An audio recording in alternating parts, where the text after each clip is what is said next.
આ પેકેજ સહાયમાં જે કોઈ લારી કે રેકડી ચલાવતા હોય અને જેમને લારી કે રેકડીમાં નુકસાન થયું હોય એવા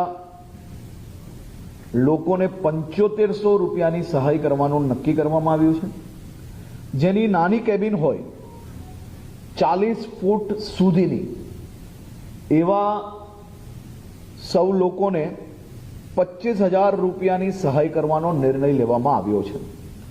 મોટી કેબિનો જે 40 ફૂટથી વધુ હોય એવા લોકોને 50,000 રૂપિયાની સહાય કરવાનો નિર્ણય લેવામાં આવ્યો છે। પાક્કી દુકાનો જેની હોય એવા સૌ લોકોને 1 લાખ રૂપિયાની સહાય આ છેલ્લા 3 મહિનામાં જે લોકોએ જીએસટી રિટર્ન ભર્યું હશે એની કોઈ મર્યાદા નથી, પરંતુ જે જીએસટી રિટર્ન ભરતું હોય એવા લોકોને પાક્કી દુકાનમાં 1 લાખ રૂપિયાની સહાય આપવામાં આવશે।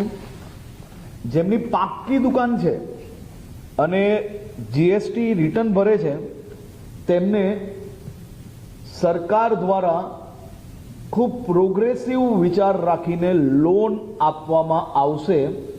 આ લોન પર 3 વર્ષ માટે 7% દરે વ્યાજ સહાય એ રાજ્ય સરકાર દ્વારા ડાયરેક્ટ ચૂકવવામાં આવશે।